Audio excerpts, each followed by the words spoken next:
from What is, Jeff Knows Inc. What's up, brother? how are you, man? I appreciate you and I appreciate you having me on, man. This is going to be a fun conversation today. We've already had a handful of good conversations, so this is just going to be an extension of those. Yeah, it's funny because ever since I've done the podcast, I've been on a mission to find men who are trying to be good fathers, to be good husbands, and I'm telling you, when you look for something, you find them. Yeah. And I've been following your Instagram, your posts, your own podcast, and your passion for fatherhood is just infectious. I mean, it flat out is infectious.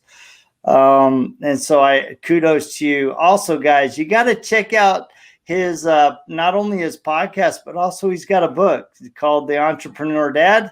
And I'm an entrepreneur myself. I have a small business called Zemware, so I know what it means to balance building a business and building a family. So let's talk about your family. You have a beautiful, aggressive, tenacious son. So I want to start there. Let's talk about your son, because when you and I were talking a month ago, I'm like, man, his story, your story together, it's a Hallmark movie, man. I'm telling you, it's Netflix original. Yeah, it's been my son's name's Tiago. He just turned 13 April 19th, and it's been this windfall journey, man. It's been an emotional roller coaster for 13 years, but all the wins really surpass any losses we had along the way, and it's been such an incredible journey. And I'll give you a little Cole's note of just his journey growing up, and it was 13 years ago today, 2008. Not today, but 2008, and April 19th, we were rushed to the hospital with my wife pregnant at a time, 31 weeks, and we were not sure what was happening. We had a daughter at that time, a year and a half old, perfect pregnancy. Everything was healthy. She was strong, healthy as a baby. And we got rushed to the hospital. My wife was really under the weather that week and ended up turning to emergency section. And within a second, I was looking at my wife in surgery and a doctor looking at me saying, your son's got about 5-10 minutes left of life. Do you have a name to put on your birth certificate? And that is when everything just hit the fan. And that moment, just everything just changed in our lives. And we're very blessed. We have one of the greatest pediatric care hospitals in the world in Toronto, Canada, called Sick Kids Hospital. And for the next 4 months, that became his home. That became our second home. And we were there 7 days a week, 7 in the morning till 7 at night. And through the process, my son had 6 organs that are severely damaged. His brain was severely damaged. And to fast forward that process of that little journey in the hospital, we almost lost him about 4 or 5 times. And when it was finally, we were at the point as parents, like, we just wanted to take him home. He was 4 months old, and the doctors didn't want to discharge him yet. He was still on feeding tubes. He was 4.5 pounds, so he was still at 4 months old, fit in the palm of my hand. And we convinced the doctors to release him, and we finally took him home. But when they released him, they gave him a discharge paper, and the discharge paper had to give him a diagnosis or a label, and he was labeled with cerebral palsy. And we were told most likely, because his brain damage, he'd be confined to a wheelchair, and there'd be a lot of aggressive work over the next little while. And I remember getting home, and the next day I looked at my wife, and we were young. We were just really like startled, like, how are we going to deal with this? And I remember telling my wife, like, my biggest fear is I don't want to wake up 60 years old and be looking at my son and be like, I didn't give him every opportunity to get out of this wheelchair. And that was when the journey started. It was literally at just past 4 months. And we started every type of resource, every type of financial opportunity I could put money into to help him with the best type of therapy. And I started dedicating about 3-4 hours a day to him, stretching him and doing exercise with him. And we took everything as a massive win. When he was 6 months old and he smiled and laughed for the first time, that was a huge win for us, because we didn't know how badly injured his brain was.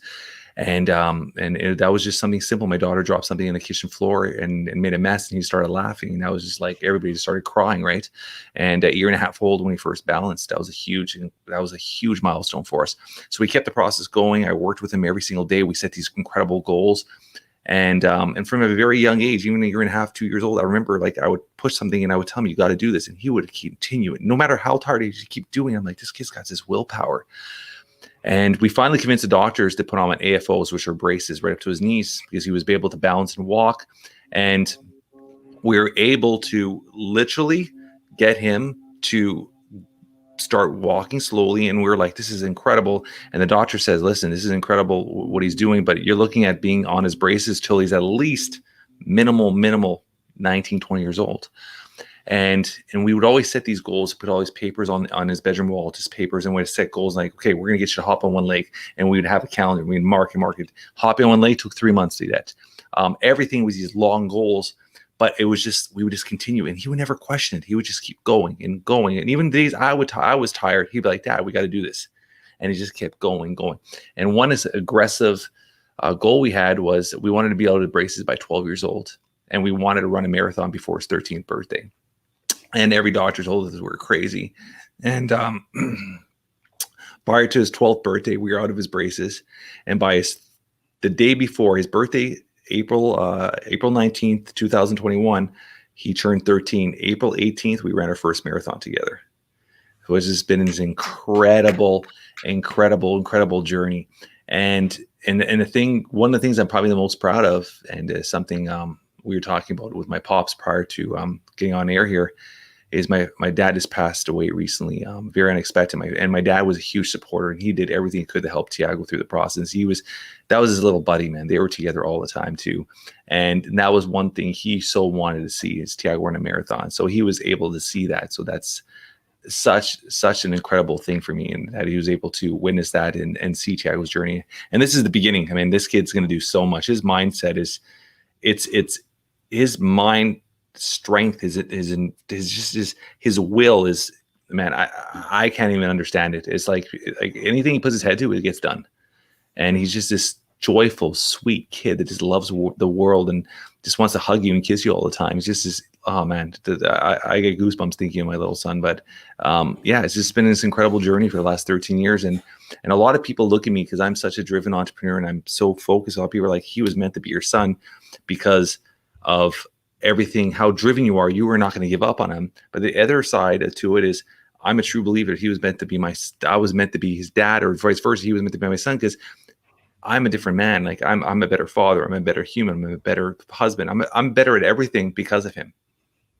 So it's been this perfect little almost marriage between us, and it's been it's an incredible journey, and I wouldn't change it for the world. Everything that we've been through together is made us so strong together, and made him this incredible little force that the world's he's gonna take on the world when he's ready. There's so much gold in just that little bit that you shared. The number one, the very first thing is just celebrating the little wins. Yeah. Right. I think a lot of times we get so focused on our kids achieving X that we miss the first smile. We miss the first sitting up and balancing. We miss those first steps. We miss, and I think about, as I was listening to you, I was thinking about my second son, Christian. I love baseball. I played second base and was very passionate about it, played City League. And, I was so excited to teach each one of my kids how to play ball. None of them ended up playing ball, but I remember the first time, playing, catch with Christian. I would throw the ball and he would go like this, and it would hit him in the chest or hit him in the face.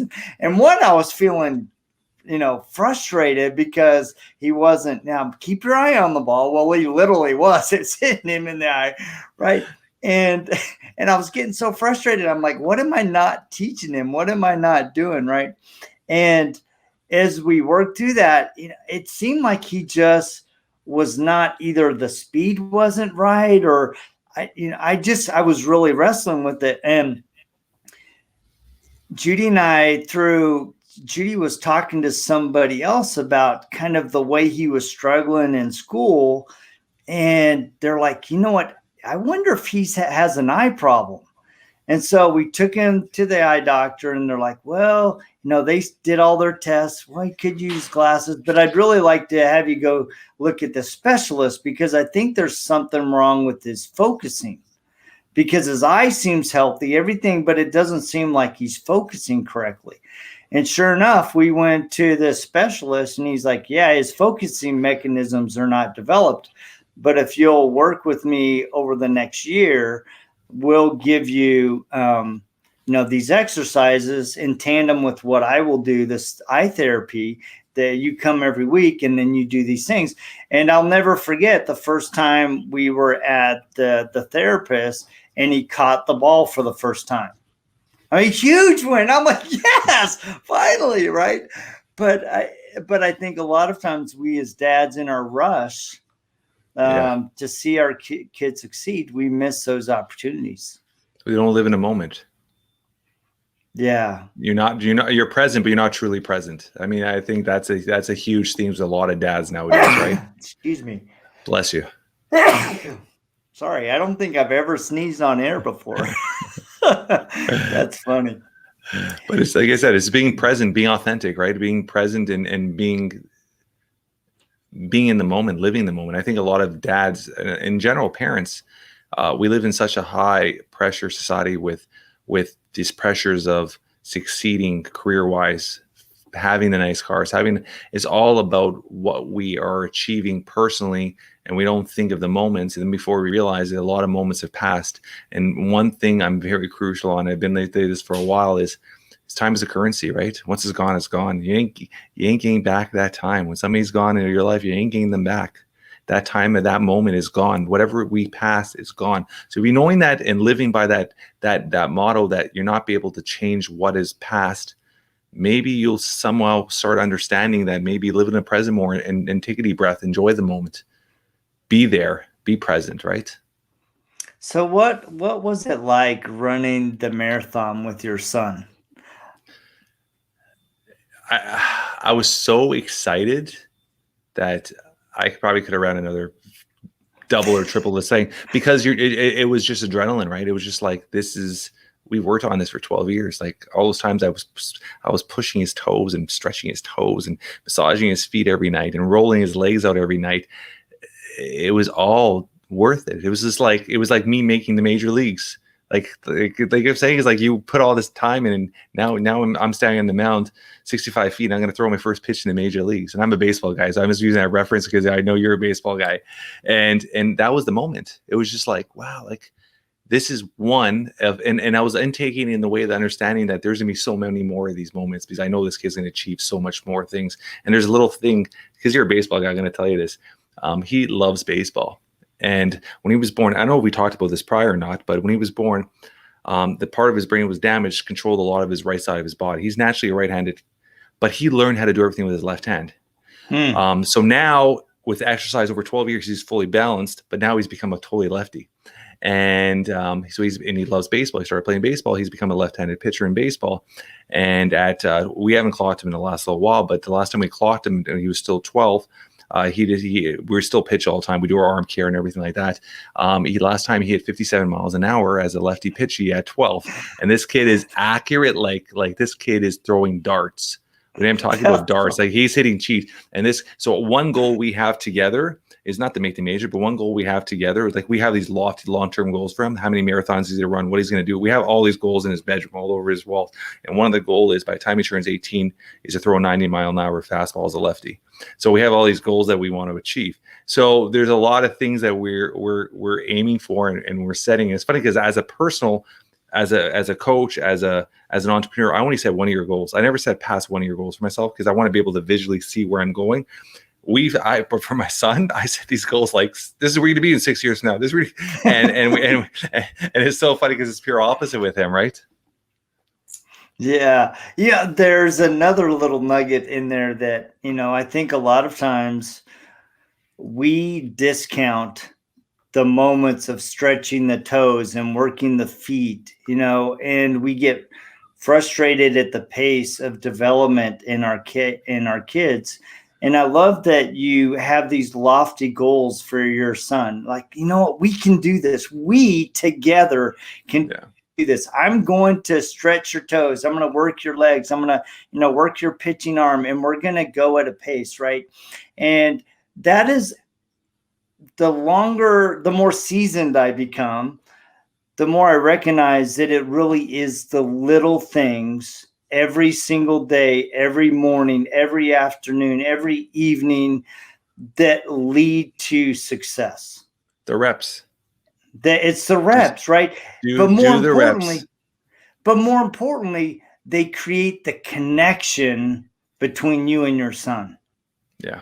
Yeah. Because I imagine, just by listening to you, that the connection with your son and your daughter is unparalleled to most relationships of father and son, father and daughter. Yeah, we have all of us. We have, like I said, as a family unit, we're we have a great connection, and there's a lot of intention behind that as a parent, right? I mean, from a very young age, we made dinner a priority in our house, where we would make sure the kids, from as long as I can remember, they had to sit their ass at the table and eat with us. And we would have an open conversation. How's your day? Make them talk, make them talk, make them talk. And we built this throughout the years. So now my daughter at 15, my son at 13, we sit down still till this day, have dinner together. And my daughter at 15 is saying and telling us things that most 15-year-old girls wouldn't tell their parents, because they have that comfort level. That's their safe zone. That's their relaxed zone. So there's a lot of intention on a lot of the procedures me and my wife put in place from a very young age.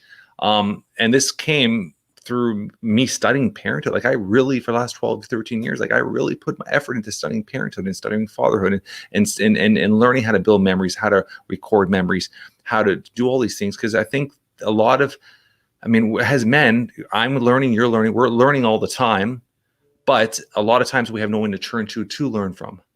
Yeah. So I forced it upon myself to try to outsource indirect mentors through books or whatever, to learn as much as I could, to give myself the best opportunity to enjoy the process, not struggle through the process. Yeah. And I, looking at myself, one of the mistakes I made as a young man is, honestly, I never read a self-help book until we adopted our kids. Never, ever. Right. I'm just like, you know what? I can, I'm the oldest of 8 kids. I had a great dad. I'm just going to emulate him. So my whole fatherhood strategy was, I'm just going to emulate my dad, which was a blessing because I had a great dad. Right. Yeah. But how much more could I have succeeded if I would have invested a little bit in myself? And I tell you, when we adopted our kids, in fact, it was probably 6 months into bringing the kids into our home, Judy said, I really think you need to read this book. I'm like, yeah, sweetheart, you know how I feel about self-help books. I'm more than comfortable going to God, putting on my, getting on my knees and, getting guidance that way. She goes, no, I think you really need to. You need to listen to somebody else's perspective. I'm like, okay. So I opened this book, and it's called Parenting the Hurt Child. I don't remember who the author is. I'll put a link in the podcast. But I'm sitting there and I'm reading this book, and I'm going, wow, I've seen that. I've seen that. Oh, crap, I've really seen that. And it's like, how many times that if I would have read this prior, how better prepared I would have been to address those scenarios rather than being confronted with them and reacting instead of having a plan that would have been more effective for me. So as I'm becoming more seasoned, I'm becoming more open to being coaching. And I think a lot of times, in fact, I was listening to a podcast, the Secret to Success podcast. I'm a podcast junkie now, man. I'm like, give it to me. I need to hear everybody's experience and their knowledge. And one of the things that Carl said, he said, all of us want a cheerleader, but very few of us want a coach. Yeah. And he's like, a cheerleader, when you lose the game, is going, great job, good job, man. You got it, man. I can't believe you played. Whereas a coach, whether it's a good game or a bad game, will share with you how you can improve. And I'm like, you know what? I need that. Right. And so in particular, the last 2 years, I've been, actually, ever since we've brought the kids home into our home 12 years ago, I've been on a mission to find the answers from people more experienced, more insightful than I am, so that I can be a better dad. I love and that. it's made all the difference. Yeah, and that could work towards life too. I mean, anytime somebody says that they can't afford a coach, they can't afford a mentor, they can't.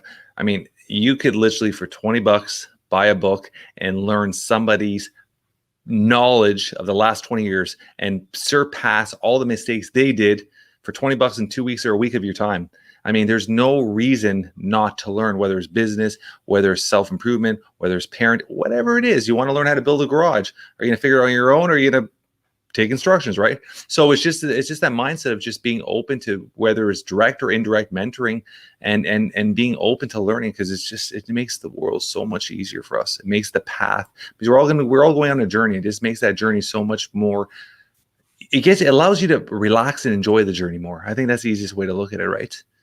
And Yeah. and as a parent, I want to flip that one on what you were just saying. As a parent, a lot of parents nowadays, we live in a society of the cheerleader. A lot of parents, and I had a guest I was talking to the other day in a podcast I was actually on, and she referred it to the new generation. It used to be called the helicopter parents, but they're now called the lawnmower parents, because they were literally in front of their kids, lawning cutting the grass and keeping it short and smooth to make it a path as easy as you can for their kids. And I'm the opposite. I put my kids in situations where they have to be challenged. My kids are 13, 15. They could cook, they could clean, they know how to do laundry. They're not scared of work. They take the dogs for walks. They got routines they got to do. They got to learn how to be self-independent and be able to manage their own time and understand the value of money. These are all things we've taught from a very young age, because I believe as parents, you have to be somewhat of a coach too. You got to be teaching them. You can't be always a cheerleader, because as cheerleader, the kids are going to turn 19, 20 and think the world owes them everything. And that's not true when it gets to the real world, because that'll be a quick slap in the face when that does happen, right? Yeah, absolutely. So I want to bounce real quick to your daughter. Yeah. Because one of the things that when you and I were talking about pre this discussion, your daughter at some point came to you and said, "Hey, Dad, I want to level it up." Right. So I want to talk about that, because I think a lot of times, especially in families where you have a kid that needs some extra attention and extra love, that sometimes the other kids may feel like they can't bring something to you. So I want to talk about that and know what that experience has been for both you and your daughter. God, that was. I'll give you a little understanding of what happened first, but I mean that was another aha moment, right? And I'm so happy she was such a strong individual at such a young age to be able to come out and tell her feelings and tell her thoughts. And I'm happy she brought it up. Just to give it our audience understanding is, my daughter has been doing dance since she was 4 years old. I was that dad sitting at ballet waiting for her, but it was never nothing. It was once a week for fun. But she would come home all the time, just train on her own. Me and my wife were always like, "Why is this kid always training?" And she just did it. And a few years back, she's 15 now. She's doing high forms 3, so 12 years old, give or take. 11 turning 12, give or take. She came to me one day and she says, "Listen, Dad, can I talk to you?" And I'm like, "Yeah, of course, C." Her name's Sierra. And I say, "Of course, C." We call her CC. And I go, "Yeah, of course." And she said, she goes, "You know how much I love dance?" And I'm like, "Of course, we know you love dance." She goes, "I've always wanted to do competitive dance, but because I realized that our son needed so much attention, I didn't want to take away from his development. So I never asked to be on the competitive team, because I knew it would take a lot more time from you guys. And I know you guys are so focused on him." And that just hit me. I'm like, this 12-year-old is having an adult conversation telling me that she put her feelings, her personal wants aside for her brother at such a young age, and having that understanding that she was doing that. I was floored. And she's like, "Tiago's doing really well now. He's is there any way that I could maybe do competitive dance? Even it's part-time. Part-time's it's only 2 competitions a year. It's 1 training a week and then 1 recital a year. So it's a little less." I looked at her, I'm like, "Are you gonna be dedicated?" I knew she was gonna be dedicated, but I'm like, I just wanted to ask her. She's like, "Yeah, we'll be dedicated." And I said, "Okay." And then she turned, she goes, "I have one more thing I'm gonna ask you. If I do well this year with the part-time dance, will you let me next year try out for the full-time team?" I'm like, okay, okay. So I put something on her that I really put pressure. I didn't think she was going to do it. I go, you gotta really kill the 2 tournaments or the 2 events you do. And she's like, okay. So the year passed. She entered 2 competitions. She won platinum in both, killed them both. Came to us at the end of the year. She's like, Dad, I really did well. And I kept my promise. You show I was dedicated. Is there any way I could try out for the full-time team? Obviously, I had no choice. Let her try out for the full-time team. Went with her. She tried out. She made it. And then she came back to me about a week later and says, listen, Pops, there's a high performance team. She was going to be able to 300-400 girls to try out, blah, blah. It's a lot of girls. I know I'm not going to make it, but I just want to try out. I want the experience. I'm like, okay. So I gave her, I think it was like $30-$40, went with her, sat in the car. She tried out. A week passes, a week and a half passes. I'm like, whatever. She's on the full-time team. That's good. She just went there for experience for the high performance team. We get a phone call. Guess what? She made the high performance team. So now Dan's turned to 7 times a week. And I didn't want to tell her. So how I told her, and I think I told you, I made a post on it. There's a Starbucks by our house. I said, let's go to Starbucks. We went to Starbucks and she got a juice and I got a coffee. I made the girl write on the cup, you made the sip team. And she's sitting there and she's drinking your juice. And I said, what is that on your cup? And she's looking at the cup. She read it 2 or 3 times and then she starts bawling. And it was such a proud dad moment that this kid is so talented, so determined. But it made me just reflect of like how lucky we were. And then to make this story even better is the crazy part is, and I think I told you, is the next year after, which is last year, it's COVID, and it's homeschooled the last 2-3 months of the year for us in Toronto, Canada. And her graduation was virtual. So we had all our family over, the principal's on the TV. It was a live graduation and they're giving awards out. And because she's always been so good in school, so we don't pay attention to her in school. We're like, yeah, you're good. You can kill it. And so all of a sudden we get the honor roll announcements for grade 8 going to grade 9. She's on honor roll. We had no clue she was on honor roll. We're like, wow, great. And then the principal was like, the end of the night, we have one more award to be given out. We kept this one to the last end because we think this is one of the most precious awards we could give to a student. And then we're like, oh, that's cool. We're all sitting there. Nobody expected nothing. Sierra didn't expect nothing. And Sierra was awarded Sibling of the Year. And the principal gave this whole speech of how she took care of her brother, how she always looked out for him. Oh, she was always with him. And it's just like, we all were like bawling. And we're like, I can't believe this. And she was like all shy about it. I'm like it's crazy that like how an amazing young lady she is. And now at 15, like this kid comes up, we get home from work, she has dinner ready. Like she is so amazing kid, man. And we're very, very proud of her. And it's just, yeah, as parents, you try your best and you throw the cards against the wall and you hope which ones stick and hopefully they learn from you and they adapt from you and they grow with you, right? And as parents, you're always learning, you're always developing, you're always growing, but it's those moments make everything worth it. Those moments just put a smile on your face, and those are things you'll till the day you're not here, you're always going to remember, right? Yeah.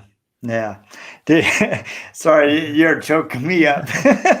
So I'm so humbled by your kids, and it's a legacy not only to you and your wife, but also to your dad.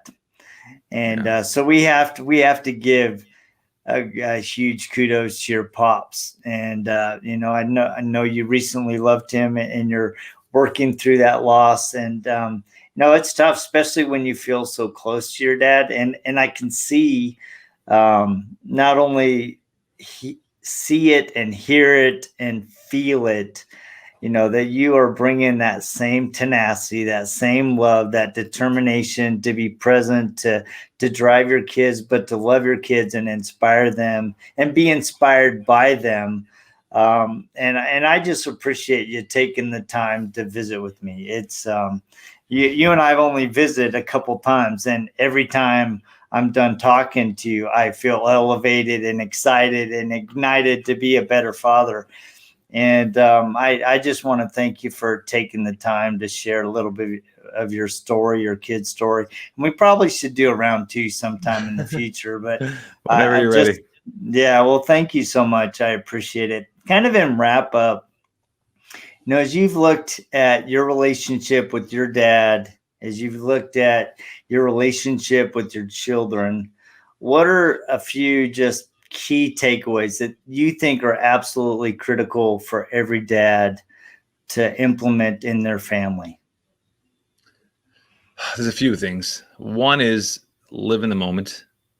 Live in the moment. Just enjoy every single day. Try to live every single day with zero regrets. No matter what, we always will have regrets. That's just human nature. But try to live with zero regrets. When you have something to do, when you have time to do it, just do it. And I call it the yes factor with your kids too. I mean, if my kids ask me to do any single thing, Jody, that is time related, kill a cat, ride a bike, whatever it is, my work is put aside. That work will still be there. If I need to sacrifice myself and wake up earlier or go to bed later to do that work, I'm willing to do that sacrifice because I realize how important time is and how important spending time. Like we talked before, I lost my pops and it's been a little over 4 weeks, and it's probably the hardest struggle that I've been personally in my life at 44. But there will be a moment, and I'm aware that I'm going to look back and think of I had 76. He was born 76. I had 44 years of incredible memories. He was always there for me. We did construction together. We went to car shows together. The memories are always going to be there. So build those memories. And the last thing I'm going to say, and it's something I'm so passionate about, is take pictures and develop pictures. A lot of people take pictures and they're on the cloud, they're on a phone. As a family and as my parents did, my parents always developed pictures and had these massive books of albums that my kids, my kids and their grandkids constantly go. When we go over my dad's house, they were always going through.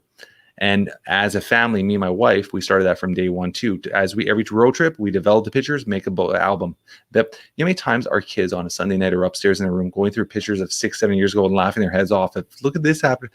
Develop pictures. There's nothing like the texture, the smell of that paper, going through an old album, reflecting on those memories, because it's so much easier to sit down and tell a story with a picture than it is to tell a story. And being able to sit down one day and go through those albums with one day, hopefully my grandkids, I'll be around and be able to tell the stories of their parents. I mean, having those pictures, develop pictures, build memories, and live in the moment, man. Live in the moment. I love that. Well, thank you so much for taking the time. Guys, you got to check out Jeff Lopez. You can check him out on Instagram. Jeff Knows Inc. Is his show, right? Jeff Knows Inc. Yep. Yeah. And also he has a phenomenal book called Entrepreneur Dad. So you guys that are struggling with balancing running a business, this guy's got some tips that'll help you out. So thank you so much. And guys, I appreciate you joining us every week. Please remember to like, subscribe, and give me a shout. If there's something that you'd like to talk about, I'm always open. Because as I've learned through the process, sometimes you just need a coach. You need a mentor, whether that's direct or indirect. You need somebody that can, not just cheer you on, but coach you and help you be better. So, yeah, Jeff, thank you so much, buddy. I appreciate you. Thank you so much, man. This has been a wonderful conversation.